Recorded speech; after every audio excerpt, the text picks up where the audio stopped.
Hello everyone. हम लोग इससे पहले जो देखे थे, ठीक है, उसमें हम लोग पॉलीगॉन लॉ बेसिकली पढ़ लिए थे।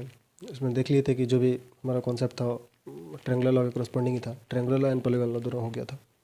अभी उसी में हो सकता, मतलब हमको लगा था कि बना दे, लेकिन बहुत लेंदी हो जाता फिर वीडियो। तो यहाँ पे हम सोचे कि एक शॉर्ट में वीडियो बना लेते हैं 10 मिनट का, बेसिकली इसी पे रिजोल्यूशन। ठीक है, तो चलते हैं। रिजोल्यूशन का मतलब क्या होता है? बेसिकली हम क्या करना चाहते हैं, ये होता है कि यदि हम कोई भी ओरिएंटेशन में एक वेक्टर रखते हैं, ये वेक्टर है, ठीक है, तो कभी भी यदि हम एक कार्टेशियन प्लेन लेते हैं, अब कार्टेशियन प्लेन में कोई एक वेक्टर हम ड्रॉ करते हैं, सपोज करिए ये वेक्टर हमारा ए वेक्टर है, तो ये वेक्टर एक्चुअली हुआ क्या, ये वेक्टर आया, इसका मतलब इसमें क्या है कि एक्स कंपोनेंट भी और वाई कंपोनेंट भी। इसका मतलब इस वेक्टर का जो मैग्नीट्यूड बना है, ये मैग्नीट्यूड में एक्स का भी पार्ट है और वाई का भी पार्ट है, तभी तो बना। सपोज करिए कि एक्स के पार्ट यदि हम बात करते हैं या वाई के पार्ट को बात करते हैं, तो क्योंकि हम यदि इस एक्सिस, ये फ्रेम ऑफ रेफरेंस है हमारा, इस एक्सिस से इसके डिस्टेंस को देखें, इस पॉइंट का, ठीक है, इस पोजीशन का, और इस एक्सिस से इसकी डिस्टेंस को देखें, इस पोजीशन को देखें, तो हमको ये दिख जाता है कि इसका मतलब एक्स एक्सिस, इसका मतलब इसका एक कंपोनेंट ए एक्स, मतलब इसका मैग्नीट्यूड का एक पार्ट ए एक्स में प्रोजेक्ट है और एक पार्ट वाई में प्रोजेक्ट है। इसका मतलब हम क्या करना चाह रहे हैं, बेसिकली ये ए वेक्टर का दो प्रोजेक्शन लेना चाहते हैं। प्रोजेक्शन का मतलब क्या होता है? बेसिकली प्रोजेक्शन का बेसिक मतलब ये होता है कि हम सपोज करें कि हमारा एक रियल एक्सिस है, ये भी हमारा रियल एक्सिस है, तो हम क्या करते हैं कि इसको इस एक्सिस के यदि अलोंग हम प्रोजेक्ट करना चाहते हैं, इसका मतलब देखते हैं कि इसका कितना पार्ट लेंथ जो होता है वो इस रियल एक्सिस पर है। इसका मतलब कहीं ना कहीं हम इसको एक नंबर की कोरस्पॉन्डिंग लाना चाहते हैं। एक एक्सिस पे यदि हम लाएंगे तो कहीं ना कहीं हम देखना चाहते हैं कि यदि हम इसके डायरेक्शन को भी भूल जाएं और इसके मैग्नीट्यूड को देखें, तो इसका जो पार्ट ऑफ मैग्नीट्यूड इस पार्ट पे होगा, और यदि ये एक नंबर लाइन है तो कुछ ना कुछ एक नंबर ही शो करेगा, एक रियल नंबर, इसका लेंथ जो होगा कोई एक नंबर ही होगा, रियल नंबर होगा, ठीक है। तो वो देखेंगे, हम डायरेक्शन को भूल जाते हैं बट हम बस देखेंगे तो ये भी एक पर्टिकुलर कोई लेंथ होगा। सिमिलरली यदि हम इस लाइन को इस एक्सिस के अलोंग प्रोजेक्ट करते हैं तो इसका भी तो कुछ पार्ट, लेकिन इसका इस लाइन का इस एक्सिस के अलोंग जो प्रोजेक्शन होगा, मतलब यदि इसके लेंथ का जो पार्ट इस एक्सिस के अलोंग का, ये हो सकता है कि बराबर भी हो। यदि हम इसको इस तरीक़ा से प्रोजेक्ट करेंगे वाई एक्सिस के अलोंग, तो वाई एक्सिस के अलोंग जो प्रोजेक्शन होगा और एक्स एक्सिस के अलोंग जो प्रोजेक्शन होगा वो हो सकता है बराबर भी हो और वो डिफरेंट भी हो सकता है। इसका मतलब इस लेंथ को हम दो डिफरेंट डायमेंशन में हम क्या करते हैं, इसको क्या करते हैं, डिसोशिएट कर देते हैं, इसको डिकम्पोज कर देते हैं बेसिकली। आइए हम कह सकते हैं कि इसको देखते हैं कि इसका हम प्रोजेक्ट करते हैं इस एक्सिस के अलोंग, इस एक्सिस के अलोंग, मतलब हम ऐसे समझिए कि हम यदि दोनों को जोड़ेंगे तो ये आएगा। अब रिवर्स में चलिए, हम ये सोच रहे हैं कि इसको तोड़ेंगे और हम दो डायमेंशन में इसको ला लेंगे। हम देखना चाहते हैं कि यदि ये पर्टिकुलर डायमेंशन में, ये पर्टिकुलर कार्ड प्लेन में है और इस प्लेन में यदि हम, वो 2D प्लेन है, तो उस 2D प्लेन में वो दोनों डायमेंशन में ये जो वेक्टर है, इस वेक्टर का एक्चुअली पार्टिसिपेंट उस मैग्नीट्यूड का उस दोनों डायमेंशन में एक्चुअली उसका वेटेज कितना है। तो इसको मतलब इसको हम दो पार्ट में ब्रेक कर देते हैं। एक इस डायमेंशन में देखना चाहते हैं कि इसका मैग्नीट्यूड कितना है, और इस डायमेंशन में देखना चाहते हैं इसका मैग्नीट्यूड कितना है। मतलब यही वेक्टर को हम दो पार्ट में तोड़ दिए, दो अलग अलग डायमेंशन में इसको रिजोल्यूट कर दिया, मतलब हम इसको रिजॉल्व कर दिया। हम कह सकते हैं कि दो अलग अलग पार्ट में इसको डिकम्पोज कर दिया। सिमिलरली यही चीज़ हम दिखाना चाह रहे हैं। सपोज करें कि हमारा ये वेक्टर है ए वेक्टर, तो ए वेक्टर जो आया है, अब इस वेक्टर का इस एक्सिस के अबाउट और इस एक्सिस के अबाउट यदि हम मोड के बारे में बात करते हैं, तो ये देखिए हम इसको देखेंगे, ठीक है। तो यदि हम ये ए वेक्टर को लिखते हैं, ए वेक्टर एक्चुअली है क्या हमारा, ए वेक्टर यदि हम लिखना चाह रहे हैं तो ये वेक्टर हमारा क्या होगा, ये ए एक्स वेक्टर और ए वाई वेक्टर का करस्पॉन्डिंग बना है, ठीक है। तो ये हमारा क्या है एक्चुअली ए एक्स, मतलब हम यदि इस वेक्टर करस्पॉन्डिंग हम देखें, ठीक है, तो ए एक्स, ये एक्स वेक्टर है लेकिन किसके अलोंग है, आई कैप के अलोंग है, कोर्स देखिए। और ये ए वाई वेक्टर है और ए वाई वेक्टर किसके अलोंग है, जे कैप के अलोंग है, दो वेक्टर। अब हम क्या चाह रहे हैं कि ये जो वेक्टर है इसका मोड, ठीक है, और ये जो ए वाई वेक्टर है ये दो डिफरेंट मोड है, इसी मोड को हम निकालना चाहते हैं। मतलब हम आई के डायमेंशन, मतलब एक्स एक्सिस यदि हम इसको एक डायमेंशन मानते थे, इस डायमेंशन में आई एक्सिस के अलॉन्ग, ये तो यूनिट वेक्टर है एक्चुअली, और ए एक्स हमारा कुछ मैग्नीट्यूड है, तो ये एक पर्टिकुलर वेक्टर जैसा काम कर रहा है। लेकिन ये यूनि डायमेंशनल वेक्टर के बारे में बात कर रहा है, ये भी एक यूनि डायमेंशनल वेक्टर है। तो दो यूनि डायमेंशनल वेक्टर में हम बात कर रहे हैं। दोनों वेक्टर हमारा क्या है, दोनों ऑर्थोगोनल वेक्टर है, आई वेक्टर और जे वेक्टर दोनों ऑर्थोगोनल वेक्टर है।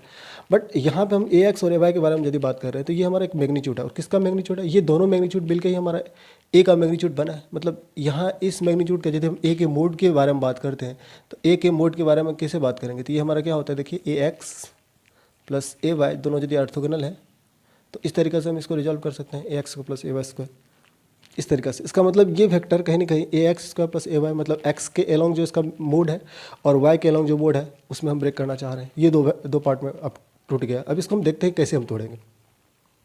चलिए हम इसके मैग्नीट्यूड के टर्म में सिर्फ बात करते हैं अभी। तो एक चीज़ बताइए कि ये हमारा क्या एक्चुअली, यदि हम ऐसे देखेंगे तो इस वेक्टर का देखिए, यदि हम ये हमारा बेस एंगल है और बेस एंगल को हम ऐसे देखेंगे सपोज करें तो हम क्या लिख सकते हैं एक्चुअली ए वाई बाय, गौर से देखिए, मोड ए वेक्टर, हम मैग्नीट्यूड के टर्म में बात कर रहे हैं। तो एक्चुअली ये होगा क्या, यदि हम दोनों के मोड के सिर्फ बारे में बात कर रहे हैं तो ए वाई ऑटोमेटिक हम ए वाई लिए तो मोड ही है, इसमें वेक्टर साइन लगाए नहीं। तो ए वाई बट्टा मोड यदि हम बात करेंगे तो ये हमारा क्या हो जाएगा एक्चुअली, ये हमारा साइन थीटा है, ठीक है। तो अब हमारा क्या हो गया एक्चुअली, ये ए वाई वेक्टर हमारा क्या हो गया, मोड ए साइन थीटा। इसका मतलब ये वेक्टर हमारा क्या हो गया, मोड ए साइन थीटा। और सिमिलरली यदि हम इस तरीके से इसको फिर से रब करते हैं,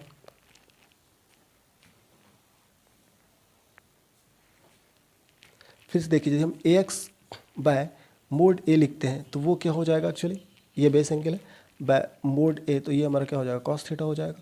तो ए एक्स बराबर हमारा क्या हो जाएगा, मोड ए कॉस थीटा। इसका मतलब हम यदि इस वेक्टर के यहाँ पे कोऑर्डिनेट को लिखना चाह रहे हैं, देखिए तो हम इसको ऐसे लिख सकते हैं एक्चुअली, देखिए ए कॉस थीटा ए एक्स की जगह मोड ए कॉस थीटा, ठीक है, और आई कैप और मोड ए साइन थीटा जे कैप। मतलब हम मोड ए कॉस थीटा और इसको यदि मोड ए को कॉमन ले लें तो हम इसको लिख सकते हैं मोड ए कॉमन, ये हमारा कॉस थीटा आई और ये साइन थीटा जे कैप। एक्चुअली इसको पोलर कोऑर्डिनेट कहते हैं तो हम पोलर फॉर्म में लिख दिए। लेकिन बेसिकली क्या हुआ कि ए एक्स के कोरस्पॉन्डिंग हम क्या लिख सकते हैं, मोड ए कॉस थीटा। और तो हमको एक्चुअली बेसिकली देखना है कि इसके मैग्नीट्यूड को हम इस डायमेंशन में और इस डायमेंशन में हम इसको रिजॉल्व करना चाह रहे थे, ठीक है।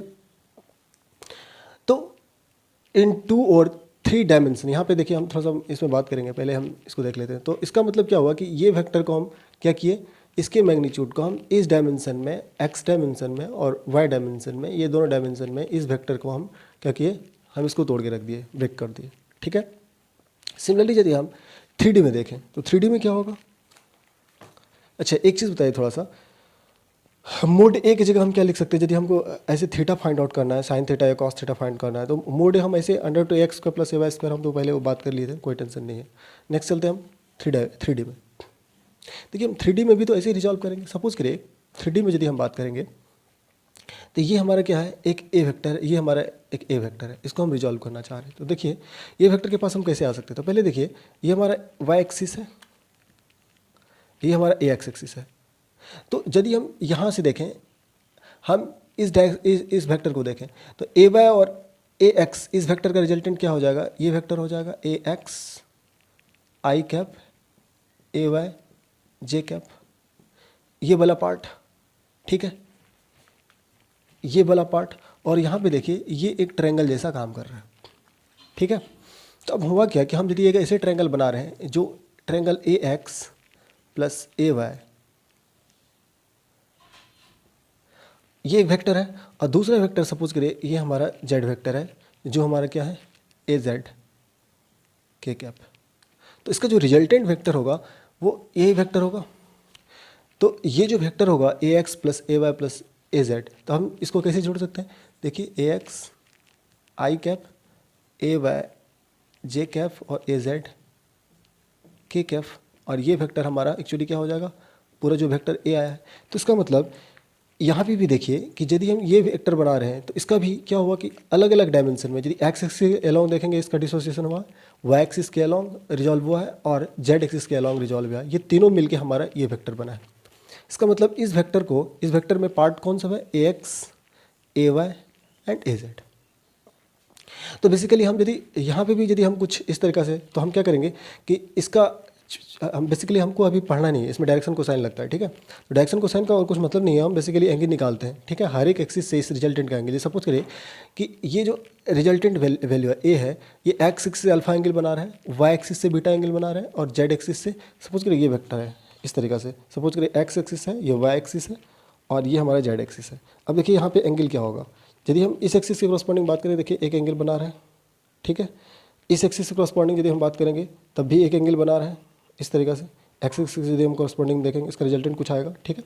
तो X Y and then Z axis के कॉरस्पॉन्डिंग हम देखेंगे तब भी वो हमारा क्या बनता है, एक हमारा अलग डायमेंशन। सपोज करिए ये एक्सिस है, एक एंगल, फिर दो एंगल, ठीक है। ये हमारा एक वेक्टर हो गया, और ये एक हमारा वेक्टर हो गया। देखिए ये तीनों हमारा अलग अलग एंगल पे, इस तीनों एक्सिस से अलग अलग एंगल पे ओरिएंटेड है। इसका मतलब हर एक के साथ एक प्रोजेक्शन बनेगा, और ये देखिए तीनों प्रोजेक्शन बना। तो ये तीनों, इसका मतलब ये वेक्टर यदि है, इसका इस एक्सिस के अबाउट, इस एक्सिस के अबाउट एंड ये एक्सिस के अबाउट यदि हम देखेंगे, ये तीनों एक्सिस के अबाउट हम इसको क्या किए, डिसोसिएट कर दिए। इसका मतलब हम इसको डिकम्पोज कर दिए। इसका मतलब कोई भी वेक्टर को हम यदि अलग अलग एक्सिस में इस तरीक़ा से डिसोसिएट करते हैं तो काम बन जाएगा। लेकिन एक चीज़ देखिए, यदि हम एंगल निकालना चाह रहे हैं, इसमें यदि हम एंगल के बारे में बात करेंगे, गौर से देखिए, तो सपोज करिए हमको कॉस थीटा निकालना है,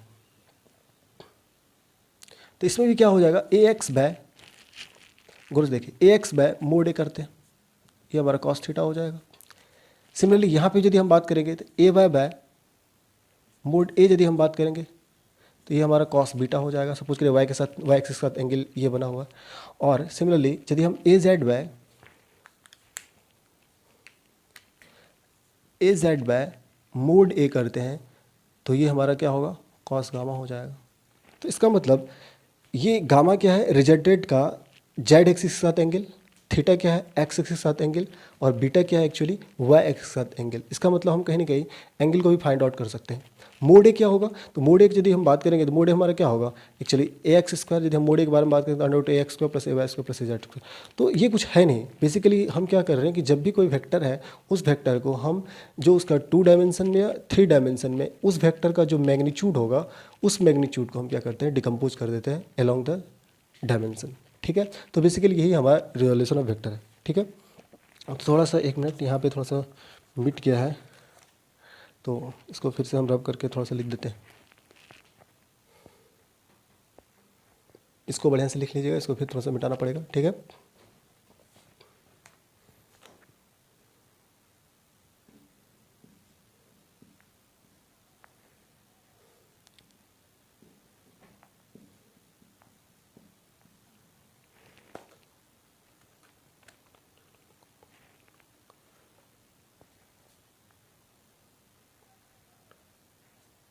चले हो गया। तो यहाँ पे देखिए क्या बोल रहा है, the process for determining the magnitude of the component, मतलब process of determining the magnitude of the component, component जो हमारा वही ब्रेक करता है एक्स एक्सिस के अलॉन्ग, वाई एक्सिस के अलॉन्ग, जेड एक्सिस के अलॉन्ग, ऑफ ए वेक्टर, कोई भी एक वेक्टर है, जैसे सपोज करिए ये ए वेक्टर है, डायरेक्टेड इन 2 और 3 डायमेंशन।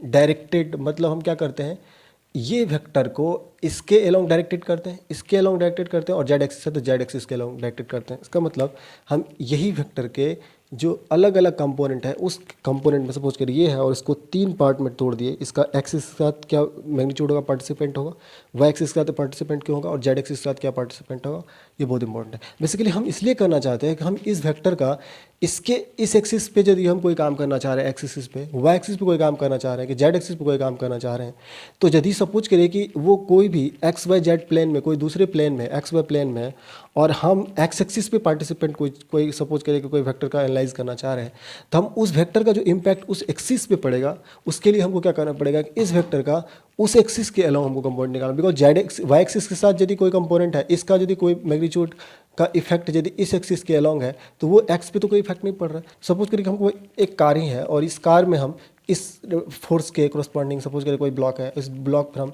एक फोर्स लगा रहे हैं एफ न्यूटन, और ये ब्लॉक इधर मूव कर रहा है। तो यदि इधर मूव कर रहा है, इसका मतलब इस एक्सिस के अलोंग, यदि सपोज करिए एक्स एक्सिस है, एक्स एक्सिस के अलोंग यदि ये मूव कर रहा है, तो इसका मतलब ये फोर्स का इफेक्ट इस एक्सिस के अलोंग कितना है, हमको यही चाहिए। इस एक्सिस के अलोंग क्या है, इसका कोई मतलब नहीं, बिकॉज वाई एक्सिस के अलोंग इस पर कोई इम्पैक्ट के बारे में बात नहीं कर रहे हम, एक्स एक्सिस। तो हमको सिर्फ वो फोर्स के क्रॉसपॉन्डिंग उसके उस मैग्नीट्यूड के क्रॉसपॉन्डिंग हमको बात करना पड़ेगा जो मैग्नीट्यूड इस डायमेंशन में हमारा पार्टिसिपेट करता है। इसका मतलब इस मैग्नीट्यूड को हम इस एक्सिस के अलोंग क्या कर दिए, डिकम्पोज कर दिए, तोड़ दिए, ब्रेक कर दिए, ये कह सकते हैं। इसको बोलते हैं रिजोल्यूशन ऑफ वेक्टर। तो बेसिकली और कुछ नहीं जाना था रिजोल्यूशन ऑफ वेक्टर का, बेसिकली यही कॉन्सेप्ट था। 3D के बारे में हम बहुत डीपली अभी बात नहीं किए हैं, बिकॉज ये डायरेक्शन कोसाइन का कॉन्सेप्ट हो जाता है, फिर 3D अब 3D पढ़ना भी नहीं है उतना डीपली, वेक्टर पढ़ना नहीं, हम लोग को 3D आएगा भी नहीं, हम लोग को बेसिकली ये आएगा, ठीक है। 3D जब आएगा तो थोड़ा छोटा मोटा क्वेश्चन आएगा आपके लेवल में, चूँकि ये फिजिक्स है, मैथ है नहीं। तो हम ऐसे ही वेक्टर को रिजोल्यूट करेंगे, ये हमारा रिजोल्यूशन है बेसिकली वेक्टर। तो बस यही जानना है और ये पूरा लिख लीजिएगा बढ़िया से। तो मेरे ख्याल से रिजोल्यूशन ऑफ वेक्टर का अब इसका यूज है, जो हम अभी नेक्स्ट जो टॉपिक होगा प्रोडक्ट ऑफ वेक्टर, जो हम बात करेंगे एक्चुअली हम कहाँ पे लगाते हैं, इसका क्या मतलब है, और जब हम स्केलर या क्रॉस के बारे में बात करें तो ये बहुत काम देगा और इसका बहुत जरूरी पड़ेगा।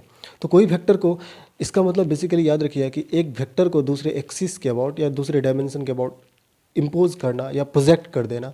तो प्रोजेक्ट करने का बेसिकली मतलब ही होता है कोई वेक्टर का दूसरे, सपोज करिए एक वेक्टर का एक ए वेक्टर है और ए वेक्टर को हम बी वेक्टर के अलॉन्ग प्रोजेक्ट करना चाहते हैं। तो इसका मतलब ये समझिए कि हम यदि इसको रेफरेंस एक्सिस मान लेते हैं और ये इस वेक्टर से कुछ एंगल बना के है, तो इस वेक्टर का पार्टिसिपेंट इस एक्सिस के अलॉन्ग कितना है, इस वेक्टर के अलॉन्ग कितना है, उसके बारे में सिर्फ उसी फैक्ट के बारे में बात करते हैं। तो हम क्या करते हैं, प्रोजेक्ट करते हैं। तो प्रोजेक्शन का भी बेसिकली यही मतलब है कि हम उसको, इसके जो मैग्नीट्यूड है उस मैग्नीट्यूड को किसी पर्टिकुलर एक्सिस के अलॉन्ग उसका इफेक्ट को देखना, उसको ब्रेक कर देना, तोड़ देना, वो चीज़ बेसिकली हम लोग देखते हैं रिजोल्यूशन ऑफ वेक्टर में। तो यही बेसिकली जानना था रिजोल्यूशन ऑफ वेक्टर में। तो मेरे ख्याल से आपको बहुत अच्छा समझ में आ गया होगा। मैंने कोशिश किया कि इसका ज्योमेट्रिकली व्यू आपको दिखा दे, तो आई होप कि आप देख लिए होंगे और अच्छा से समझ में आ गया होगा। तो इस तरीक़े से बने रहिए और यदि लगे तो लाइक शेयर कमेंट करते रहिए, ठीक है, और थोड़ा सा सब्सक्राइब भी कर दीजिएगा। तो thank you for watching it, और ऐसे बने रहिए।